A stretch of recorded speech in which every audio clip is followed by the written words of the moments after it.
तारीख थी 15 अक्टूबर 1995। आसमान का राजा कहा जाने वाला double decker luxury plane Pan Am flight 6 अपने 70 यात्रियों और 7 क्रू मेंबर के साथ हवाई से सैन फ्रांसिस्को के लिए उड़ान भर चुका था। लोग अपनी सीटों पर आराम से बैठे थे। कोई किताब पढ़ रहा था तो कोई खिड़की के बाहर शांत महासागर की नीले चादरों को देख रहा था।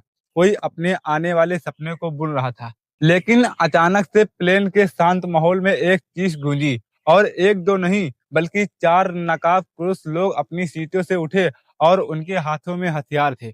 उन्होंने प्लेन को हाईजैक कर लिया था। यात्रियों की सांसें थम गई। बच्चों का रोना और बड़ों की घबराहट से पूरा प्लेन गूंज उठा था। ये खबर जैसे ही एसीसी तक पहुंची, धरती पर हड़कंप मच गया। रेस्क्यू मिशन की तैयारी शुरू हो गई। लेकिन इससे पहले कि कोई कुछ समझ पाता, 5 मिनट बाद पैन एम फ्लाइट 6 रडार से हमेशा के लिए गायब हो गया। इसके पीछे कारण है, पहला तो हाईजैकर ने प्लेन का लोकेशन सिस्टम बंद कर दिया था। इसे इंसान कंट्रोल नहीं कर सकता था।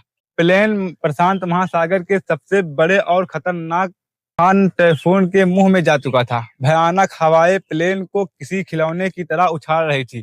पायलट अपनी पूरी ताकत से प्लेन को बचाने की कोशिश करता है, लेकिन पर अगले 2 घंटे तक प्लेन का कंट्रोल प्रकृति के हाथों में होता है। 2 घंटे जानलेवा संघर्ष करने के बाद प्लेन का एक इंजन फेल हो जाता है, और थोड़ी देर बाद दूसरा इंजन भी फेल हो गया। प्लेन आग की तरह सीधा समंदर में गिरने लगा। प्लेन समुद्र की सतह से टकराने वाला ही था कि कुछ लोगों ने हिम्मत दिखाई और हाईजैकर को मार गिराया। टूटे हुए दरवाजे से ठंडे पानी और अनजान समंदर में छलांग लगा दी।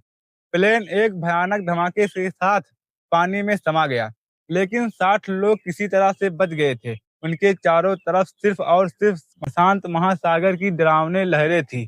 किस्मत से जहां प्लेन क्रैश हुआ, उससे भी 100 मीटर दूरी पर एक चट्टान समुद्र से बाहर निकली हुई थी।